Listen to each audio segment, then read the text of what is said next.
These players have the potential to be first-round picks in Dynasty startups a year from now. There really aren't that many players, but we're always looking for those guys who are going really from rounds 2 to 5 is where they normally make the jump from, are going to be first-round picks because those value increases when you have a guy that's being drafted in the 5th round of a Dynasty startup that goes from the 1st round. You're talking about a massive, a roster-changing, a 3-year outlook-changing value increase. And so trying to figure out who those guys are, it's kind of a sport, and we're going to do our best today to tell you who the guys we think are that are going to be drafted in the first next year if they replace it. Let's start by saying this. I don't think that there are going to be that many players in the 1st round, the current 1st round, that get kicked out, because I think Lamar is going to be there, Daniels will be there, Allen will be there next year, Chase and Jefferson will both be there.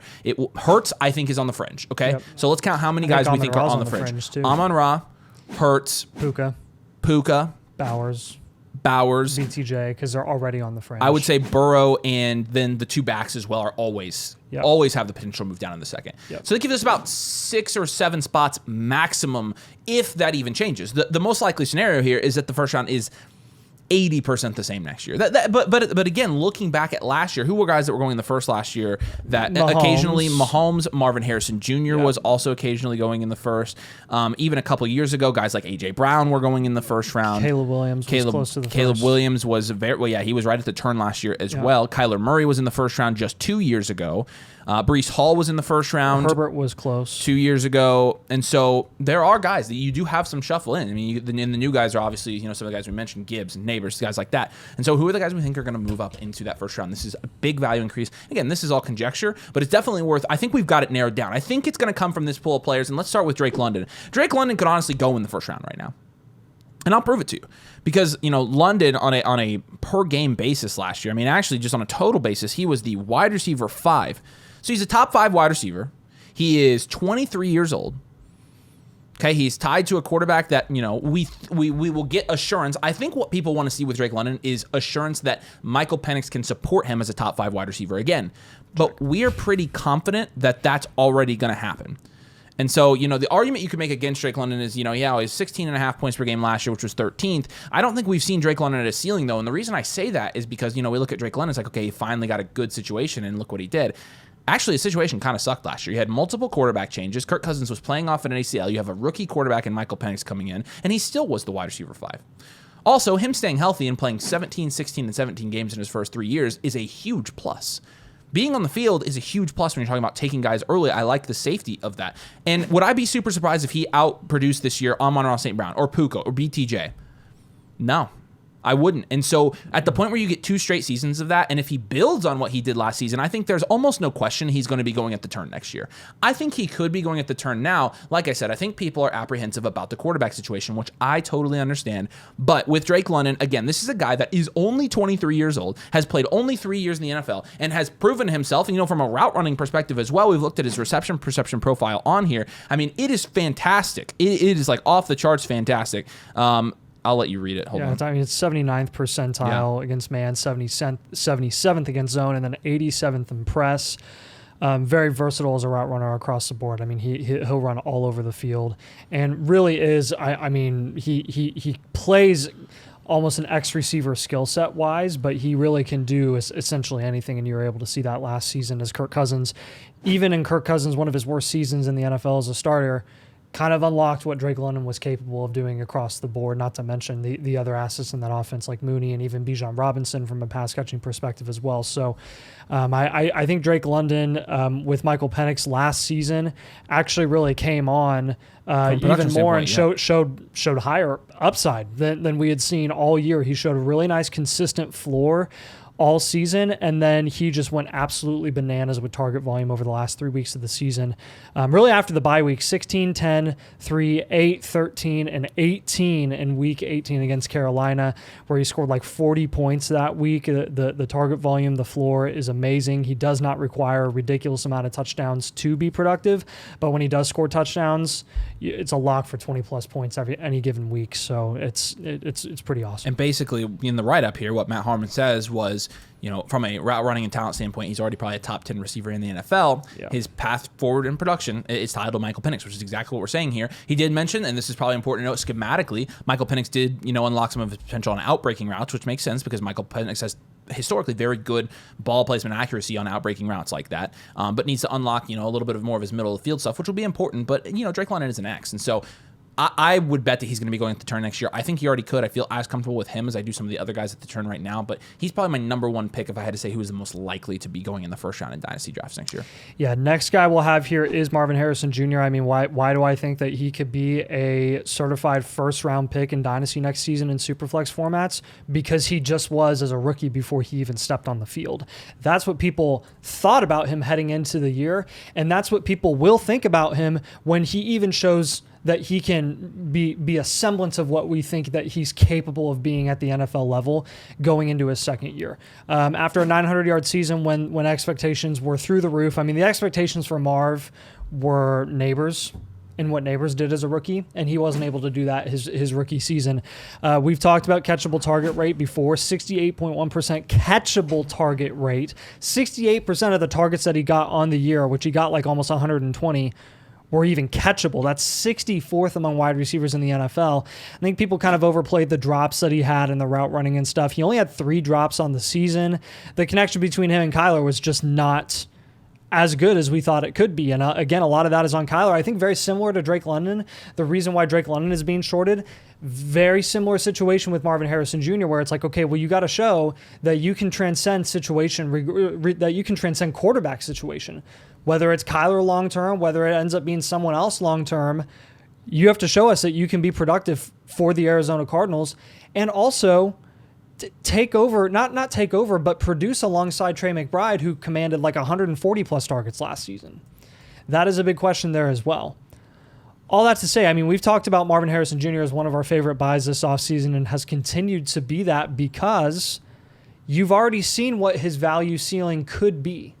He has not reached his value ceiling this offseason because he was close to that as a rookie. That's why we were lower on him as a rookie than most people were, because we were telling you guys like, hey, this might not be the best time to buy him, because if he has a slow rookie season, not a bad rookie season. I mean, we talk about his rookie season like it was bad and he still had 900 yards. Again, I understand it was underwhelming for the talent level that he showcased at Ohio State and as a college prospect. I totally get that. You cannot deny that if Marvin Harrison Jr. is going to be able to finish as a high-end wide receiver 2, low-end wide receiver 1 next season, which is not asking that much for his situation and his talent level, like this guy can easily jump in Amon-Ra St. Brown, who is going to be 26 years old heading into next offseason, who will be, I think, actually, how old is Amon-Ra right now? 20.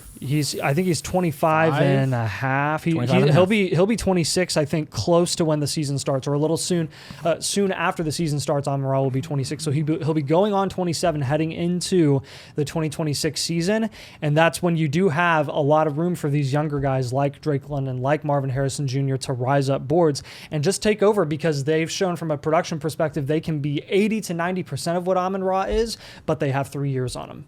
That goes a long way in Dynasty, and that's not up to us. That's up to the Dynasty community, and we've seen this every single year. This happens all the time. The clock will strike midnight for a lot of these wide receivers that have been certified first-round guys for the last 2 to 3 seasons, and they'll start slowly decreasing just a little bit, because that's the way it goes in Dynasty. It's not personal, right? But people start freaking out. See A.J. Brown, exactly, case in point. So with Marvin Harrison Jr. this season, guys, I think if you want to invest in him now really is going to be the time before he does potentially reach his value ceiling again in the first round. I can make a pretty good argument for this one. This probably isn't the guy you think we'd have next on this list. Next guy on this list is Amarian Hampton. Ashton Jeanty was the other, premier running back, the, premier of premier in terms of his bakery grade. He's the 3rd overall running back in Ryan's model. He's already going in the first round. But I can make almost just as strong a case for Amarian Hampton. I say almost because there is one little blip to my data that I have to mention. But when I tell you this, I feel like you're going to be like, yeah, he actually makes a pretty good point. Analytically, it is extremely likely, actually, that Amarian Hampton finds himself in the first round based on the level of talent that he is and based on his college production profile historically at what we've looked at. And I'm just going to prove this by showing you the top 2 tiers of the running back bakery, which goes back all the way now to 2015, right? I don't know if those new guys, yeah, they are. The 2015 15 is in here now. And so we actually have more of a data set to even show you. This goes back 10 years. 10 years of data, and here are the top 2 tiers in the bakery. Now let's go through all of these running backs, all of these top premier assets, cornerstone and elite tier, and let's see which one of them were in the first round at some point in Dynasty startups. Let's go down the list. Bijan Robinson, yes. Todd Gurley, yes. Ashton Genty, already, yes. Saquon Barkley, yes. Jahmyr Gibbs, yes. Ezekiel Elliott, yes. And Christian McCaffrey, yes. Okay, let's keep going. Next tier, this is the tier Omarion Hampton is in.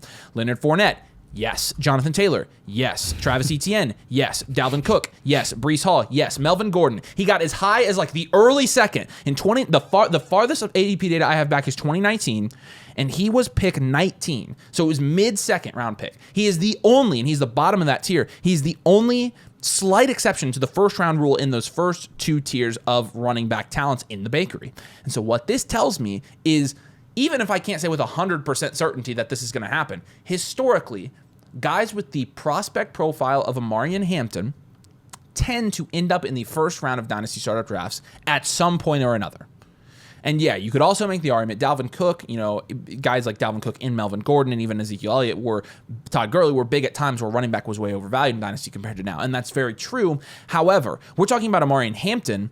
If we had to have picked a situation for Omarion Hampton to go into this year in terms of rushing friendly offenses, I think it probably would have been the guy who's renowned for running the ball more than almost any other team in the league. To a fault. Greg Roman, to a fault. Actually, to a fault is the perfect way to describe it. And so, this is why people say, I'm worried about Najee. We're not. I mean, I think it's much more likely that Omarion Hampton's in the first round of Dynasty drafts next year than Najee Harris does anything crazy this year, because he's that level of talent. And so schematically, he's already, now that Najee's on the NFI to start, I don't think there's any, I think he's got the starting job, and I don't think there's any question. I don't think he's ever going to get it back. We thought it was going to happen anyways, but now I don't think anybody can argue it. And so next year, maybe it's not next year, but the fact of the matter is, I think Omarion Hampton's value floor in terms of where it could rise or fall after the season, I think it's very, very high. I think people would forgive him even if he didn't have a super great, super crazy rookie season, but he's a great running back. And I think he's going to have a pretty good rookie season, and I think he's going to rise in value for sure. Whether or not he's in the first round after this year, I don't know, but the history tells us that at some point he will be. This reminds me, okay, first of all, there was a report that came out before the NFL draft happened this season where there were some GMs that were saying that the gap between Genty and Hampton in the NFL draft was very similar to that of Bijan and Jahmyr Gibbs from a talent perspective. Obviously, you saw Bijan and Gibbs go a lot closer together in the draft. Jahmyr Gibbs was a surprise high pick. And then the reason that he was being shorted a full round to a round and a half after Bijan Robinson in Dynasty drafts after the NFL draft was because of the situation, splitting a backfield with Dave Montgomery, right? And the people assuming that he was overdrafted. Yeah. This time around, it's that Omarion Hampton went like 20 picks after Ashton Genty in the NFL draft, but they both were still first-round picks. I'm telling you guys, there's nothing about the situation that's questionable. This is the situation that we asked for. This is the draft capital, the ideal draft capital that we were dreaming of was first-round draft capital. The gap between Hampton and Genty will not be as big as it is right now heading into next offseason. Genty's fantastic. It will not be. And Genty, this is not taking anything away from Genty. This is just admitting the reality that Genty being an early second to mid-second round pick in Dynasty right now, he can only move up about 8 or 9 picks. Hampton can jump up 18. And Genty's not moving up 8 or 9 picks. He'd move up 4, and that's it. Yeah. Think about it. Like, what's his actual value ceiling in terms of startup value? He's already going. That's his value ceiling. If he's already going in the first, which he has been going 1-2 turn. I mean, I'm talking. I think it's highly. I'm saying if he goes like mid-second, like 6 or 7. If he's mid-second, yes, you're right. The highest he's going to go is probably 1-8, 1-9. He'll never go ahead of the elite board of wide receivers and quarterbacks. That's the highest Bijan and Gibbs ever got. So exactly. And so you're exactly right. And so again, Hampton, I feel like there's a pretty good argument to be made. I mean, they'll probably be neck and neck next offseason. It makes Hampton a little bit of a buy low in Dynasty right now. Maybe not buy low. I want to rephrase that. We're not saying nobody's selling Hampton at a dip. He's a better value upside play. We talk about in team blueprints in team blueprints all the time. The reason we have people down tier is not to get guys that we think are just so much better at price than the player that's going way above them. No. It's all about the specific price and what their value upside is at that price. And when you're investing as a rebuild, for example, in Ashton Genty at the 101, whose price right now is upwards of early second round, late first, it's the amount of value that you can get on top of Omari and Hampton by down tiering from Genty to Omari and Hampton is substantial when really, statistically, historically speaking, Genty and Hampton will probably be right by each other. Yeah, and I will say, Genty does have a tier edge over Hampton, whereas Bijan and Gibbs had the same tier. So there is a little bit of difference there. But again, the point still stands. Historically, we've seen what happens with these running backs, and I think he's a good play. And again, not a buy low, but a buy at price because we think he's going to go up in value. Sometimes that happens, and that's kind of where we're at with Hampton. Yeah. So next guy that we'll have here is Tet McMillan. This is... Here's a fake piece of information that's been shoved down our throats for years and years and years now, and I know that the Dynasty community is waking up to this at this point and is starting to get over this hump quite a bit. But there has been this false narrative for so long that good wide receivers, no matter how talented they are, as rookies and second year guys, cannot produce at a high level in bad offenses.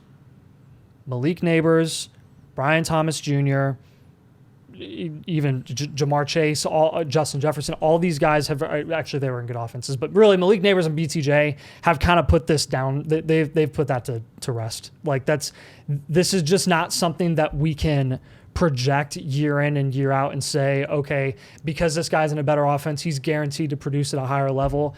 Marvin Harrison Jr. was in an objectively better offense last season than Neighbors and BTJ pretty much combined. And he wasn't even close to their production level. I haven't even talked about Ladd. Pearsall, why was Pearsall as a first-round pick not productive in an offense that was the best of all those offenses as a first-round pick? And Ayuk went down with the ACL. It just, guys, it does not really matter at this point. What matters is talent, and talent will transcend. 9 times out of 10, it will. And you can understand this more fully when you see how the Dynasty community treats these guys who don't have to produce as a Malik Neighbors or a Brian Thomas Jr. Those are the best of the best all time.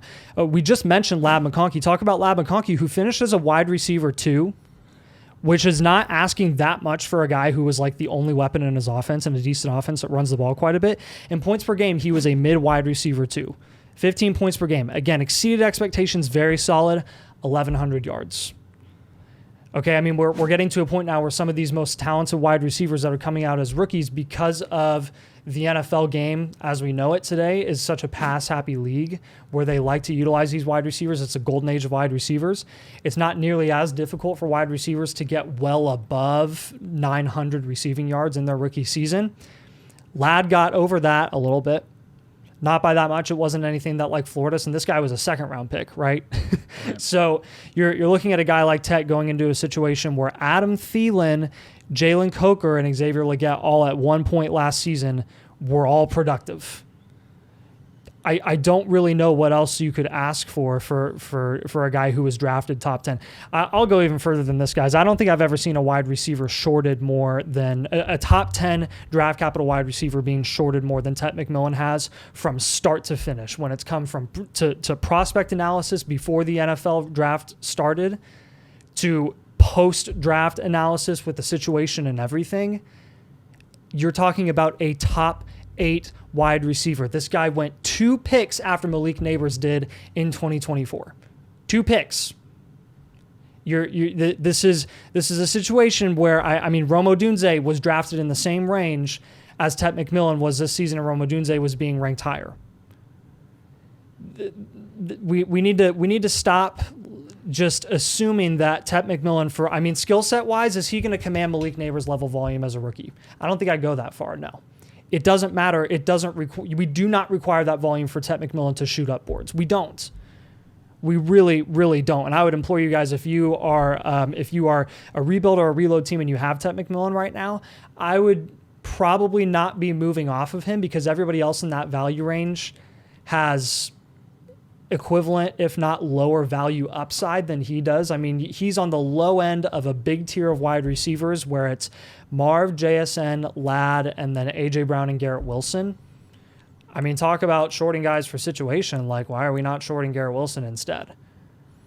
So keep that in mind with tight guys, and if you want to take a shot on him heading into this season as well, I don't blame you even as a contender. And before we get to Caleb Williams here, who I'll talk about why I think he could potentially be a guy that jumps up, it is a really good time right now to get your eggs in one basket. What's the saying? Eggs in a basket? Yeah. Okay, whatever. What I'm saying is, if you want to get a team blueprint, we can actually do one for you and give you a second opinion on your team. Which of these guys you should be targeting on your Dynasty teams so that you're making the right moves before the season. It's important to make sure that your Dynasty roster is intact, really like before mid-late August, because you'll want to be going into the season with a plan, whether you're going to try to contend or rebuild, and then you're going to want to make moves based on that plan, regardless of what happens in your actual league and with your winning and losing. And so make sure your Dynasty roster is ready. We get one for free. You can get one for free at flockfantasy.com/domain. Code domain, annual mother flocker tier. You can come join the community, get all of our free access, get all the infinite blueprint stuff, and get a free blueprint as well. So you can check that out in the link in the comments below. Caleb Williams. I think that this one kind of speaks for itself. He was one of the most coveted prospects. It's Caleb, it's Trevor, it's Luck, and Peyton. I mean, those are really the last four guys I feel like we've looked at and been like, these are the prospects. Caleb was in that conversation. Should he have been? I don't know. And really what we're betting here, 23-year-old Caleb Williams, who plays now, I can't overstate how big of a change it is to go from playing for Matt Eberflus to Ben Johnson. I mean, we're talking, if this is the spectrum, it's Eberflus and it's Johnson. They could not be more different. You have a defensive-minded head coach who, as somebody who we had Matt Eberflus as our defensive coordinator, we didn't really think he probably should have gotten the job. He did. Defensive-minded head coach, you go from him to probably the best offensive-minded guy in the NFL right now in terms of at the coordinator or head coach position. He's up there. He's top 5 minimum. From a quarterback standpoint, I can't tell you how big of a difference that's going to make. Ask Jared Goff how big of a difference it made. Jared Goff, since Ben Johnson's been an offensive coordinator, in 2021, obviously his first year there, they were, he was the quarterback 24 and they weren't very good. Remember that. But from 2022 on, he's been a quarterback 1 every year. Jared Goff, he has no rushing upside. This is a guy that has double-digit rushing yards every year, and yet in the Detroit Lions offense, in the NFC North, he has been not only a quarterback 1 the last 2 years, he's been a top 7 quarterback. And you're already looking at Caleb Williams. We know he has the talent. We know he's actually more mobile than Jared Goff is in terms of moving outside the pocket and things like that. And in terms of weapons, you've got DJ Moore, you've got Doon Zay, you've got Luther Burden, you've got Colson Loveland. I mean, it couldn't be more clear that they're setting Caleb Williams up for a big season. They're putting all the weapons around him. They're giving him one of the best offensive minds in the NFL. And Ben Johnson's a quarterback whisperer. He just is. I think we overthink things. I think we do. I think this one's fairly easy. Yeah. And look, here's the thing with Caleb Williams. Even if he doesn't become a quarterback 1 this year, I would put money on it. I think he will. Even if he doesn't, I feel like he's not going to drop past the 4th, 5th round next year. People are going to give him one more year before they're like, okay, we're done. Yep. And so with Caleb, I feel like it's a pretty safe bet. But situationally, you have to look at this. He was the quarterback 16 with Matt Eberflus. It's really not that bad.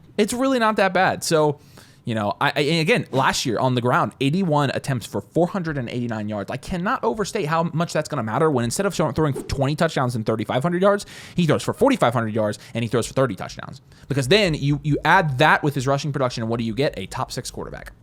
And I think it's very likely at this point. And so you're getting Caleb Williams right now, 2-3 turn, easy yep. Pick. That's why I like going wide receiver in the first round if you can help it, if you're in a spot to do it, especially like 1-4, 1-5. Even though we've seen Chase jump up, we don't necessarily know what to think about that. But that's why if you go wide receiver and then have Caleb Williams quarterback, I think I did that in a draft this year actually, feeling really good about that because I think he's primed to jump up in value this year in Dynasty. Okay.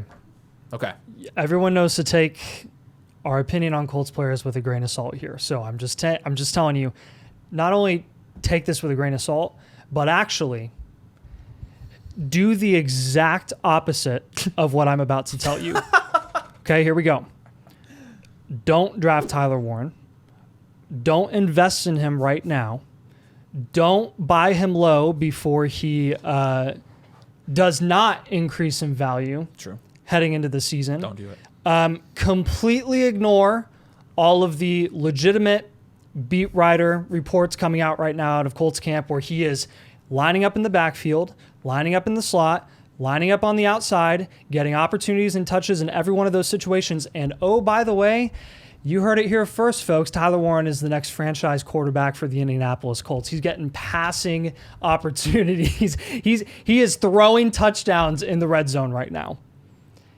Shane Steichen is going to utilize this guy everywhere and constantly. He is obsessed with him. He will not stop until he gets Tyler Warren the ball multiple times every single game. Like, I'm talking, at this point, my floor for Tyler Warren in terms of opportunities, like targets and opportunities and touches, is a floor of 6 every single game.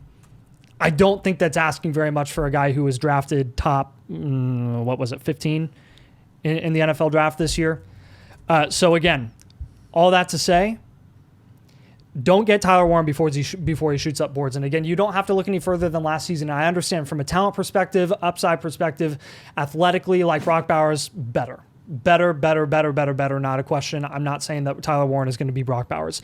If Tyler Warren is 80% of what Brock Bowers did last season, he is sniffing the first round.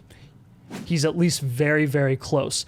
The reason being, if you look at the tight end landscape right now in Dynasty, it's been bare for years, but you're also seeing a ton of these guys, not a ton of these guys, but a number of these guys with the skill set of now Bowers and Warren over the last couple of years kind of shoot up depending on the opportunity that they get in their offense. And with Tyler Warren, it's McBride and it's Bowers, and it's a massive 3-round gap. You have Trey McBride going in the 2nd round, and you have Laporta, who's the tight end 3 in Dynasty right now, going in the 5th. That is a 3-round gap. There is a ton of room for another tight end to shoot up boards in tight end premium formats for you to go get them. And I will say this, as a Colts fan and a realist, I do think he's probably the farthest fetched on this list to be in the 1st round. But again, like Nathan said, with tight ends, people consider the tight end position differently. And so again, don't listen to us and Tyler Warren. We're Colts fans. Again, I can't stress enough, we don't like the Colts. And so I really don't think you should be looking at us being like, oh, they're so biased. Like, we're not crazy about our team, guys. We're really not. But no. Tyler Warren, I mean, it looks like they're going to use the frick out of Tyler Warren, and I'll just tell you that. You can do whatever you want with the information we gave you, but that's what we're putting. Okay, let's talk about Roman Doon Zay. When in Rome, by Rome, because we still believe in Rome. I mean, Rome, do keep in mind, is 1 year removed from being picked in the top 10 of the NFL draft. And I think there's a reason for that. I think Rome Odunze is a ginormous part of the future in Chicago. And yes, even when you do have a lot of weapons, even when you're the Lions and you have Amon-Ra and J-Mo and Laporta and Gibbs and Montgomery, there is still one alpha wide receiver there, and that was Amon-Ra St. Brown, right? Mm-hmm. Right.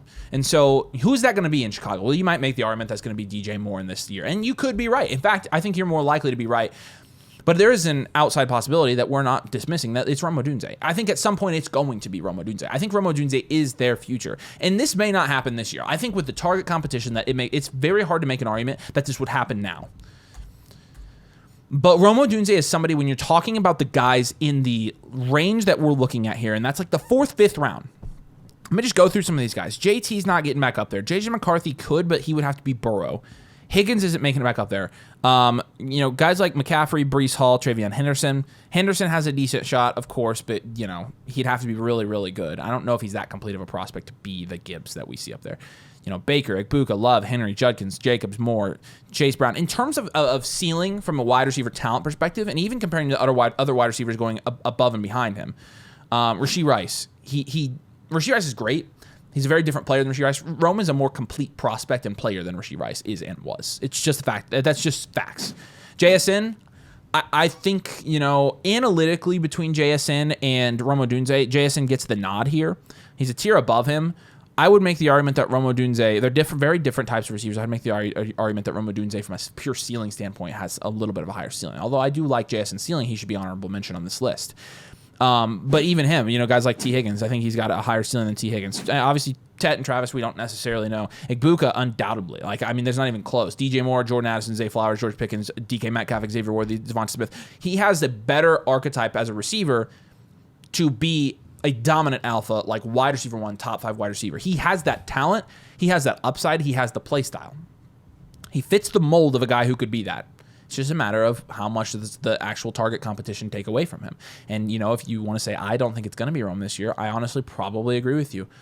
But he has to be on this list because of all the guys. When you're talking about betting on guys later in Dynasty startup drafts that could go up in value, Rome Odunze has more ceiling than everybody else in that range, and it's not even close. just because of the talent level he is. And look, just because you're talented doesn't mean you're going to hit in Dynasty. It doesn't mean you're going to produce. We know he's talented. I think it's objective, but it doesn't mean that just because we are saying that about Doon Zay that he's going to be a top 2-round startup pick in Dynasty. It's not a guarantee, and talented players flake out all the time. So it's very possible. But I do think Doon Zay is worth mentioning because, again, from a talent perspective, from a wide receiver archetype perspective, he is the type of wide receiver and the talent level wide receiver that we think could be a first-round guy. And he's going later than most of the guys we think that about. And so, again, honorable mention for this list, a couple of other guys that we had written down. I mentioned JSN. I think he's a guy that you could consider here.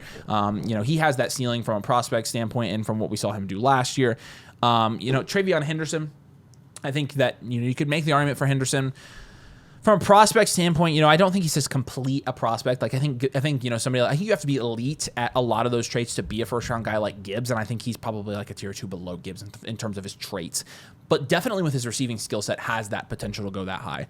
And then JJ McCarthy, and I mentioned this. JJ McCarthy has to be Joe Burrow, but the fact of the matter is they're putting JJ McCarthy in a situation where he's going to have very, very good weapons. He has Burrow-level weapons. You can't deny the upside that's in that situation. You can't, and again, he would have to do it from a pocket passing perspective for the most part, but it is possible, and so that's kind of the honorable mention. So again, these are just our best guesses, and again, as we mentioned, with guys like Tyler Warren and Doon Zay at the end, I don't think we're saying like, yeah, we're putting our stamp of approval on it. I think the most likely guys that you're going to see, and we kind of went through everybody here, the Drake London, Marvin Harrison, Amari Hampton, Tet McMillan, and Caleb Williams, I feel like those are your best 5, and then we kind of supplemented the rest of that. So let us know who you think we missed.